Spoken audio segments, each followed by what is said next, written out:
नमस्कार दोस्तों, कैसे हैं आप सभी लोग। मैं एक बार फिर से आप लोगों के सामने उपस्थित हुआ हूं और आप लोगों का स्वागत है सिलेक्शन पॉइंट के यूट्यूब चैनल पे बहुत बहुत। और जैसा कि हम लोग देख रहे हैं कि काफ़ी लंबी समय हो गया और हम लोग आपस में मिले नहीं, तो मैंने आज सोचा कि चलिए कुछ आप लोगों से बात की जाए और आपसे संपर्क किया जाए, क्योंकि हम देख रहे हैं कि लगातार एग्ज़ाम्स की डेट करीब आती चली जा रही है और बच्चे तैयारी में लगे हुए हैं। जब सिलेक्टेड बच्चों का फ़ोन आता है तो फिर लगता है कि नहीं, वो कहते हैं कि सर कुछ गाइड करिए और कुछ बताइए, कुछ दीजिए। तो मैंने सोचा आज आप लोगों से बात किया जाए और फिर से कुछ बच्चों के साथ नई जानकारी शेयर किया जाए। ठीक है, इसी को देखते हुए आज हम डिस्कस करेंगे आप लोगों से। जैसे कि आप पता है कि यूपीएसआई की वैकेंसी आ गई है और जिसमें काफ़ी वैकेंसी इस बार आई हुई है और अब समय बिल्कुल भी नहीं बचा है, नोटिफिकेशन आ चुका है और आप लोग सभी मुझे लगता है तैयारी कर रहे होंगे। उसी को देखते हुए चलिए आज हम यहीं से शुरुआत करते हैं और सिलेबस को डिस्कस करते हैं और आज आपको बताते हैं कि जॉब कैसे लिया जाता है। देखिए, जॉब जो लेना है, जॉब लेना एक कला होती है, उस कला को आपको अपने अंदर उतारना है। जॉब मैंने भी लिया और मैंने ये जॉब जो ले लिया था, कहा जाए कि एक तरीके से मैंने बचपन में ही ले लिया था।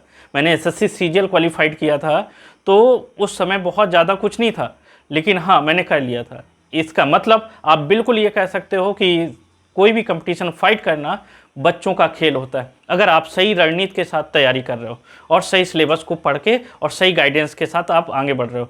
जैसा कि आपने देखा, मेरे पिछले कई सारे स्टूडेंट यूपी पुलिस में सिलेक्ट हुए और उन्होंने अपना ज्वाइन कर लिया। तो जब वो बच्चे बात करते हैं तो बड़ा अच्छा लगता है और आज मुझे भी गर्व होता है कि मेरे पढ़ाए हुए बच्चे कितनी अच्छी अच्छी जगह पे हैं। चलिए, इसी को देखते हुए आज हम आप लोगों से डिस्कस करेंगे यूपीएसआई के बारे में। जैसा कि आप लोगों को पता है कि यूपीएसआई जैसे देख रहे हैं कि एग्ज़ाम आने वाला, इसी को देखते हुए आज चलिए हम करते हैं इसके सिलेबस के बारे में डिस्कस। जैसा कि आप लोगों को पता है कि सबसे पहले इसका ऑनलाइन एग्ज़ाम होगा, ऑनलाइन रिटन एग्ज़ाम है, आपको ये देना होगा। और सभी बच्चों को ये भी पता है, ध्यान रखते हुए, कि इसका जो टाइम है वो कितना है, 2 घंटे है।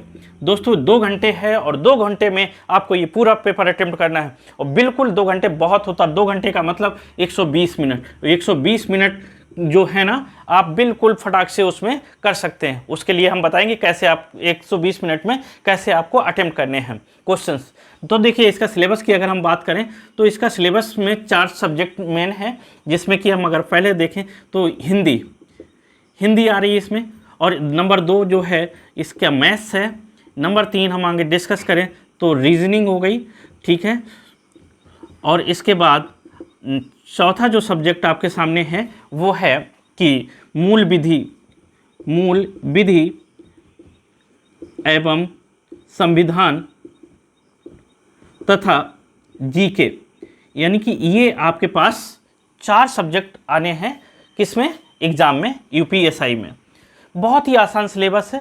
अगर आप देखें, इनको डिस्ट्रीब्यूट करें कि कितने क्वेश्चंस होंगे, तो आपको पता होना चाहिए कि प्रत्येक के 40 क्वेश्चन जो होंगे, प्रत्येक सब्जेक्ट के 40 क्वेश्चन होंगे। 40 इसका, 40 इसमें और 40 का ये आएगा, यानी कि 40 की हिंदी, 40 का मैथ और 40 की रीजनिंग और मूल विधि, संविधान, जीके, ये सारा मिला के 40 क्वेश्चन होंगे। 40 के क्वेश्चन होंगे और प्रत्येक जो सब्जेक्ट है वो आपको पता होना चाहिए 100 मार्क्स का है। 100 मार्क्स, 100 मार्क्स और 100 मार्क्स के ये चारों पेपर हैं, 100 मार्क्स के। तो टोटल अगर देखा जाए तो टोटल मार्क्स कितने हो गए, 400 मार्क्स हो गए। लेकिन यहाँ पे दोस्तों आपको पता है कि कंडीशंस कुछ लगा दी गई हैं। कंडीशंस आपको सभी को ध्यान रखना है। यही तो बात है कि आप लोग पहले सिलेबस को देखें और उसको अच्छे से समझें, उसके बाद तैयारी करें। कुछ बच्चे क्या है, तैयारी करते जा रहे हैं, लेकिन उनको ये फैक्ट नहीं पता है, ट्रिक नहीं पता है कि हमें कैसे एग्ज़ाम पास करना है। देखिए क्या है, इसमें आपको विशेष ध्यान रखना है कि प्रत्येक पेपर सब्जेक्ट में आपको 35% मार्क्स लाना आवश्यक है। दोस्तों कितना, 35%। 35% इसमें भी होना चाहिए, 35% इसमें होना चाहिए। चारों पेपरों में 35% लाना मस्ट है। अब लड़के क्या करते हैं कि कुछ सब्जेक्टों में तो बहुत अच्छा करते हैं, 70%, 80%, 90% करते हैं, लेकिन किसी एक सब्जेक्ट में क्या करेंगे, वो 35% से भी कम हो जाता है। जब 35% से कम हो जाएगा, जाहिर सी बात है आप फेल हो जाओगे। ठीक है ना, कितनी भी अच्छी तैयारी करेंगे, जब तक आप इसको फॉलो नहीं करेंगे, आपको कट आउट मेरिट से बाहर कर दिया जाएगा। सेकेंड थिंग आपको याद रखना है कि टोटल मिला के जो आपके हैं उसमें 50% की कंडीशन रखी गई है कि 50% मार्क्स तो एटलीस्ट आने ही चाहिए, यानी 400 नंबर जो हैं उसमें से 200 नंबर तो आपके आने ही आने चाहिए, और 200 के अगर नीचे हैं तो आपको कहीं भी ट्रीट नहीं किया जाएगा, आपको ट्रीट किया जाएगा ऊपर के नंबरों पे, और फिर उसके बाद मेरिट बनेगी और मेरिट के हिसाब से सिलेक्शन होगा। इसका मतलब दोस्तों ये हुआ कि प्रत्येक जो क्वेश्चन है वो प्रत्येक क्वेश्चन कितने नंबर का होगा, 2.5 नंबर का क्वेश्चन होगा। आपको ध्यान रखना है कि एक क्वेश्चन कितने नंबर का है, 2.5 नंबर का क्वेश्चन है। बहुत ही महत्वपूर्ण है ये बिंदु के ध्यान रखना है कि 2.5 नंबर का एक क्वेश्चन है, उस हिसाब से आपके 100 का होगा। अब हम जरा बात कर लेते हैं, जब इतना समझ में आया कि देखिए किस सब्जेक्ट में क्या क्या पढ़ना है, कैसे तैयारी करनी है। जैसा कि आपको पता है कि आप लोगों को कि इसमें हम क्या रणनीति बनाएं जिससे हमारा ये यूपीएसआई जो है हमारे शरीर पे वर्दी जो है, हमें वर्दी चाहिए, वर्दी कैसे आपके ऊपर आ सकती है या वर्दी आपको कैसे मिल सकती है, कैसे आपके कंधों पे सितारे लग सकते हैं। अगर आप में जुनून है, आप में बर्निंग डिज़ायर है, अगर आप में आग जल रही है एग्जाम के प्रति और सिलेबस को पढ़ के अच्छे से तैयारी कर रहे हैं, तो नौकरी दूर नहीं है, दरोगा आपसे बनने के लिए बिल्कुल आप बिल्कुल तैयार हैं। अगर आप में थोड़ा भी क्या है, बर्निंग डिज़ायर है, मेहनत करिए, खून पसीना एक कर दीजिए और जॉब लेके फिर इसके बाद पूरी लाइफ आप क्या करिए, एंजॉय करिए। तो देखिए जैसे कि हिंदी है, हिंदी एक बहुत ही अच्छा सब्जेक्ट है।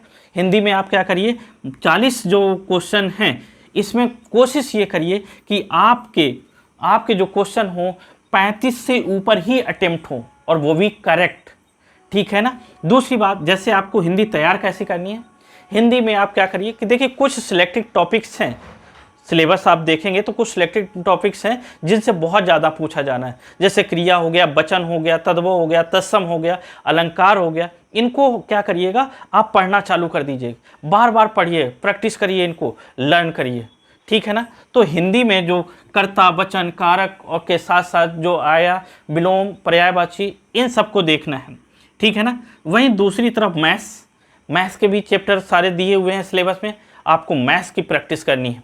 मैथ्स की प्रैक्टिस के साथ साथ आपको क्या करना है कि विद इन टाइम, आपको टाइम भी देखना है। पहले आप क्या करिए कि सारा का सारा पढ़ डालिए जल्दी जल्दी से, और उसके बाद आप प्रैक्टिस सेट लगाने की कोशिश करिए। देखिए सिलेक्शन के कई फंडे होते हैं, प्रैक्टिस सेट लगाने से क्या होगा, आपकी प्रैक्टिस हो जाएगी विद इन टाइम, जो एक ये टाइम दिए गए इसमें ही आप क्वेश्चन को कर पाएंगे। तो मैथ में भी लिमिटेड टॉपिक्स हैं जिनको आपको पढ़ लेना है, ठीक करना है और अच्छे क्वेश्चन बनाना है। देखिए मैथ और हिंदी में और रीजनिंग में, ये 3 सब्जेक्ट आपके पास ऐसे हैं जिसमें क्या करना है, मैक्सिमम नंबर आपको लाने हैं, मैक्सिमम नंबर इसमें ज्ञान करें। जैसे इसमें 40 क्वेश्चन की बात कहेगी तो कम से कम आपके 38 क्वेश्चन मैथ में ठीक होने चाहिए। कितने क्वेश्चन, 38 क्वेश्चन, 35 से तो नीचे जाना ही नहीं, 38 से बच्चे 40 तक भी मैथ में क्वेश्चन करते हैं। इसी तरीके से रीजनिंग में जो 40 क्वेश्चन होंगे, उन 40 क्वेश्चनों में यही इसमें भी आपको रखना है 38 से लेकर 40, मतलब 38, 40, 100% इसमें आप क्राइटेरिया लेके चलिए अगर मेरिट में ऊपर कटऑफ में जाना है दोस्तों। इसी तरीके से हिंदी में अगर हम बात करें, आप 35 से 38 क्वेश्चन स्कोर करने की कोशिश करिए। अगर इससे कम स्कोर करते हैं तो कहीं ना कहीं आपसे अधिक पढ़ने वाले लोग हैं जो बिल्कुल हिंदी को अच्छे से तैयार करते हैं, जो सिविल की तैयारी करते हैं, यूपीएससी की तैयारी करते हैं, अन्य यूपी की जो वैकेंसीज़ के लिए तैयारी करते हैं, तो उनकी हिंदी बहुत अच्छी होती है, तो वो लोग बहुत अच्छा करेंगे। तो आपको इस तरीके से करना। अब देखिए आइए बच्चों, क्या है चौथा जो मतलब है यानी सब्जेक्ट, इसमें मूल विधि, संविधान और जीके। अब यहाँ पे सबसे ज़्यादा आपको दिमाग लगाने की ज़रूरत है कि आपको क्या पढ़ना है और कैसे पढ़ना है, जिससे इसमें भी हमें 35% मार्क्स गेन कर लें और मैक्सिमम जितने हो जाएं तो वो अच्छा है। तो देखिए इसके लिए क्या करेंगे, मूल विधि एक ऐसा सब्जेक्ट है जिसको कम समय में अधिक पढ़ पाना बहुत ही कठिन है। अगर कुछ बच्चे क्या करते हैं कि मूल विधि के पीछे पड़ जाते हैं कि मूल विधि आएगी और ले लिया किताब और उसमें क्या किया, किताब पढ़ना चालू कर दिया, ये जो कि जल्दी से हमारे समझ में इसलिए नहीं आती क्योंकि ये व्यवहारिक चीज़ नहीं है। हाँ, कैसा है सीआरपीसी क्या है, आईपीसी क्या है, इसमें सीआरपीसी आईपीसी की धारा, किस धारा में कौन से दंड है, क्या प्रावधान है, इसको पढ़ने में थोड़ा सा हमें टाइम चाहिए समझने के लिए। तो देखिए वही हम क्या करें, इस पे बहुत ज़्यादा फोकस मत करें, जितना कर लो वो अच्छा है, लेकिन हमें फोकस किस पे करना है। यहाँ देखिए एक है संविधान, क्या होता है, कंपटीशन का जो बच्चा होता है वो रेगुलर संविधान शुरू से ही पढ़ना चालू कर देता है। और संविधान की अगर हम बात करें तो इसमें चुनिंदा 4-5 टॉपिक ही ऐसे हैं जिनको अगर आप पढ़ लेंगे क्वेश्चन आपको वहीं से मिल जाएगा। जैसे कि आप इसमें ले लीजिए मूल अधिकार, मूल अधिकार भाग 3 संविधान का पढ़ लीजिए। फिर इसके बाद राज्य की नीति निर्देशकता तो पढ़ लीजिए, ठीक है। इसके बाद मूल कर्तव्य पढ़ लीजिए, ठीक है। फिर संघ तथा राज्य उसको पढ़ लीजिए, भाग 5 पढ़ लीजिए। यानी कि ये 4-5 टॉपिक इसमें ऐसे हैं जो आपको मैक्सिमम नंबर यानी कि यहाँ से आप अटेम्प्ट कर सकते हैं। रही बात जीके की, जीके देखिए, जीके में समस्त सब्जेक्ट आ जाते हैं, इसका कोई और न छोर है। इसमें करंट भी होगी, इसमें करंट भी होगी, इसमें हिस्ट्री भी होगी, ज्योग्राफी भी होगी, सारा इकोनॉमी भी होगी, तो सारा कुछ इसमें आने वाला है जीके में। तो इसमें देखिए आप करंट जो तत्कालीन समय में चल रही है पिछला 1 साल का, उसको देखना चालू करिए और उसको देख लीजिए। दूसरी बात क्या है, करंट ये जीके आप पढ़ते चले आ रहे हैं ट्रेडिशनल, तो उसको और इन्हेंस करने की कोशिश करिए, ठीक है ना। तो इस तरीके से आप जीके प्लस संविधान में मैक्सिमम क्वेश्चन अटेम्प्ट करने की कोशिश करिए, इसके पीछे आप पढ़ने की कोशिश करिए और इसको क्या करिए, थोड़ा सा कम प्रेफरेंस दीजिए। ये नहीं कि इसी में आप लगे रहें, जितना कर लें समय है तो बहुत अच्छी बात, आप अच्छे से कर पाएंगे। चलिए अन्य बातों पर, ये तो हो गया 2 घंटे का आपका रिटन एग्जाम। रिटन एग्जाम के बाद जिसमें हमने मूल चीज़ें आपको बताई हैं, ध्यान रखना है। नेक्स्ट इसमें क्या है कि अगला जो आपका है कि इसमें फिजिकल वगैरह क्या होता है, दूसरा फिजिकल के बारे में इसमें हमें ध्यान देना है। कि देखिए सबसे पहले आपको पता होगा कि अगर हम हाइट की बात करें तो इसमें हाइट कितनी होनी चाहिए, ये आपको क्राइटेरिया पता ही होगा कि इसमें अगर मेल हैं यानी तो उसके पुरुषों के लिए 168 सेंटीमीटर हाइट होनी चाहिए।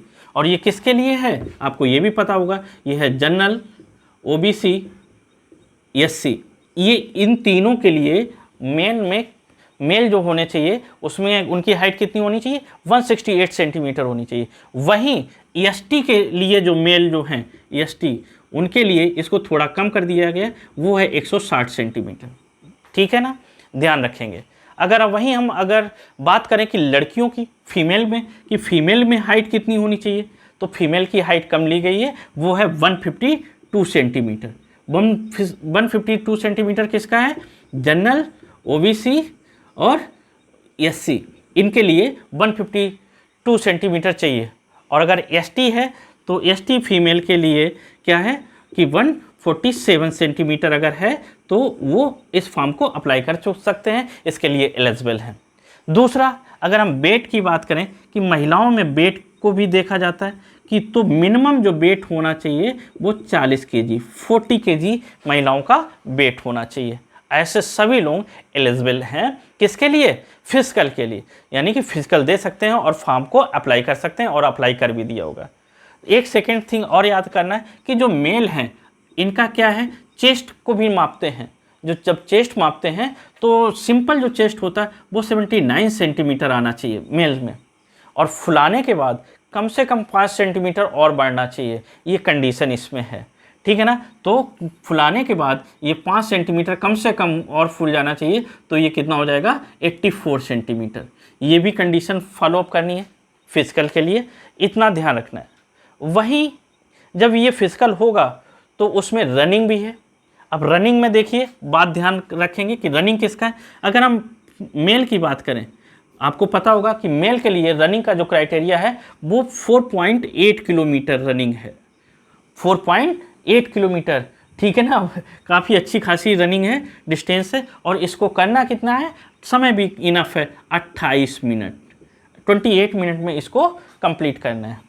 वहीं अगर हम फीमेल की बात करें तो इनके लिए रनिंग कुछ कम है, वो है 2.4 यानी किलोमीटर, इसका हाफ कर दिया गया। और टाइम देखिए हाफ नहीं किया गया, टाइम यहाँ कर दिया गया 16 मिनट।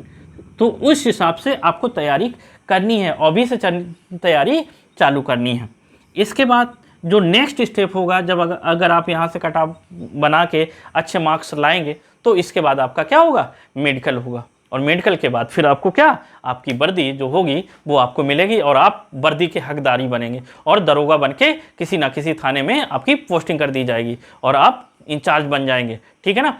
तो ये सारा क्राइटेरिया आपको फॉलो अप करना है और इसके लिए आपने तैयारी चालू कर दी होगी और बड़ी अच्छे से तैयारी चल रही होगी। ठीक है दोस्तों, बस आज हम इतना ही आपको बताने आए थे कि इसके सिलेबस के बारे में डिस्कस कर दूं।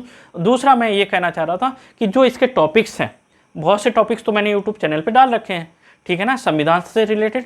जो नहीं डाल रखे हैं उन टॉपिक्स को मैं बहुत जल्दी आपको पढ़ाने वाला हूं और उसका वीडियो लेके सामने आने वाला हूं। लेकिन हाँ, जुनून बनाए रखिए, बर्निंग डिज़ायर बनाए रखिए, आग जलाए रखिए और नौकरी लेकर ही मानना है। नौकरी अगर एक बार ले ली आपने तो आपका भविष्य बन जाएगा, आपका पूरा लाइफ चमक जाएगा। और नौकरी कोई बहुत बड़ा तोहफ़ नहीं है कि अब एक तीर मारना है, कुछ करना है। आप मेहनत करिए, शिद्दत से मेहनत करिए और सही डायरेक्शन में करिए और सिलेबस के अकॉर्डिंग पढ़िए। बच्चे क्या होते हैं, पढ़ते जाते वो सिलेबस उठा के ही नहीं देखते। तो सिलेबस देखिए और उस हिसाब से पढ़िए। नौकरी कोई बहुत बड़ी चीज़ नहीं है, नौकरी आप लेके रहेंगे और मैं दिलवा के रहूँगा अगर आप सही से पढ़ेंगे। और मैं भी अब आपके साथ मेहनत करने को तैयार हूँ। तो इसी के साथ जय हिंद, जय भारत।